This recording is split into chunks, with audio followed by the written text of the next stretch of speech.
to yet another exciting episode of Street. Today with me is Banky W. Yes, no, everybody knows that song. Like the dancing, yeah. Remember? Yeah. Was that like really hard for you?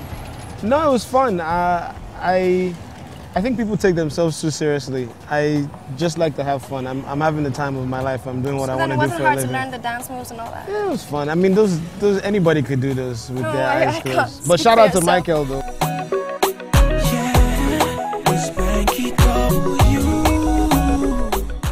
So, welcome to our beloved Street. I know. This is new. This is different. I've never done an interview. How does it feel? Like it's usually supposed in to a be couch studio. on the street. This is interesting. I like it. Okay, so tell me about being on the streets in Lagos. Not being on the streets per se, but like Lagos streets since you've been around. Tell you about being on Lagos streets. I mean, it's Lagos. What can you say? There's a lot of energy. There's a lot of love. There's a lot of hustle.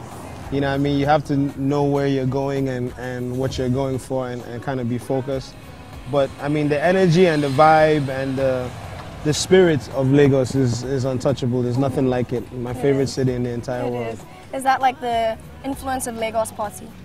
Well, I mean, Lagos Party is you know, one of those things, you know what I mean? There's nothing like rocking in Lagos. There's nothing like partying in Lagos.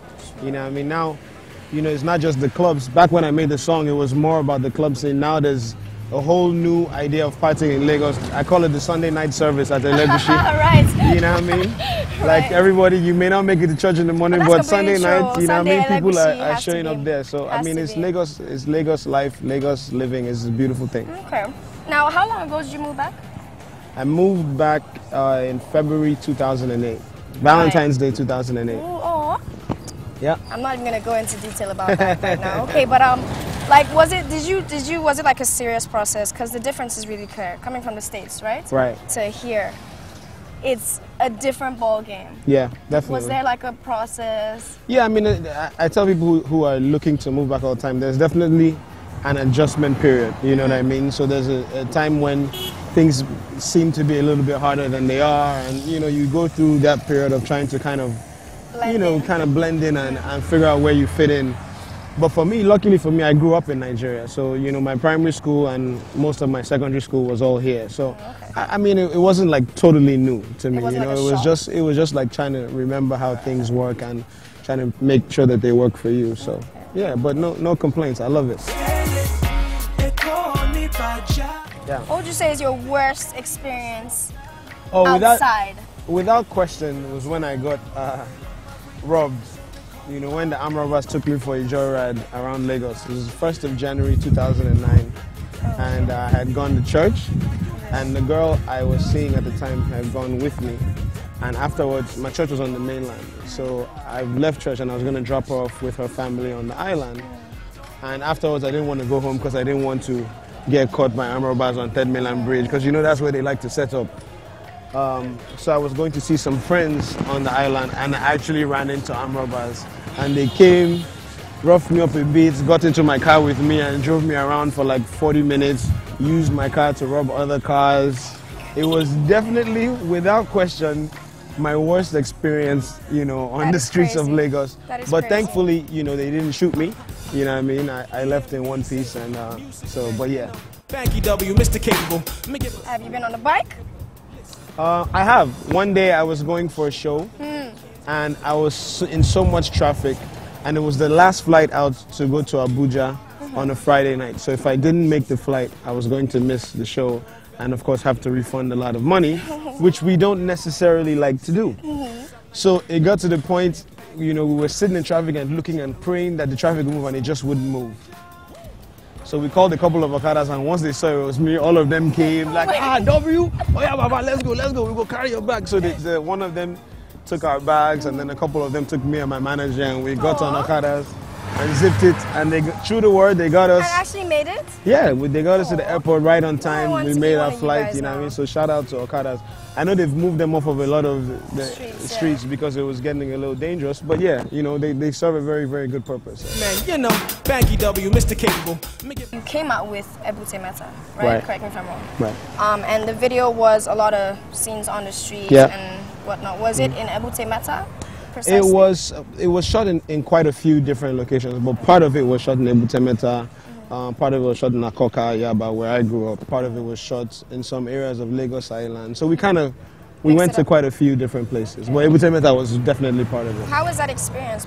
Did it get dangerous in any way? No. I think the danger side of it is grossly exaggerated. You know, a lot of the people really just love you and, you know, like that you're there, you know, chilling with them. Obviously, you know, the people that own the neighborhood, you have to kind of settle them and, you know. So even like if you go to the street and you want to do something, you gotta, you know, you gotta see the powers that be so that they make sure it goes well. So yeah. Now if you had to pick an occupation on the street, which is, I mean, everybody knows them. You could hawk something, you could be like that guy in a wheelbarrow, you could be... If I had to pick an occupation on the street. Like, whatever. What would you pick? You know what I would pick? You had to. I would pick, if I had to pick an occupation on the street, I would pick those... Okay. Okay. Okay. Go ahead. If I had to pick an occupation on the street, that's interesting. You know what I would pick? You could sell food. No, I wouldn't sell food, because then you don't know how much you'll sell in a particular day. Why? But I like all those people. I'll pick the guys that hang out. They hang out, and when you want to park, they help you. You know, they tell you where to park your car. Those guys get $100 or $200. No, because if you, in a good night, man, those guys are averaging the correct amount, man. By the time you park some big men, park some artists, you say this one, you collect 500 here, 1,000 here, 500. Listen, you have to be industrious, man. This is Lagos. Okay, but that only works over the weekend. What happens during the weekdays? That's where I go. When I'm going in the weekday, everywhere that I go, I have to sort for parking now. Those guys are there, man. What are you talking about? Okay, fair enough. So you'd be, how shall I call you? Somebody like you can do the selling, because people will buy things just because you are fine. Oh my goodness. They are not going to send us. I would definitely sell fried yam. They will buy things that you are fine. In fact, you won't even last on the street much because they will just kidnap you. As you are selling it, they will just say, enter the car. Let's not get twisted. They do not kidnap people like me in Nigeria. Come, let me take you to some places. Let's see what happens. I don't know the implication he's telling you guys, but this does not happen. Kidnap us right here. Where are you? Where? Area. Okay, fair enough. Okay, thank you very much for being with us. Thanks. Stay with us to see which other artists will be with me on the next episode of Street. Oh shit. Ta-da!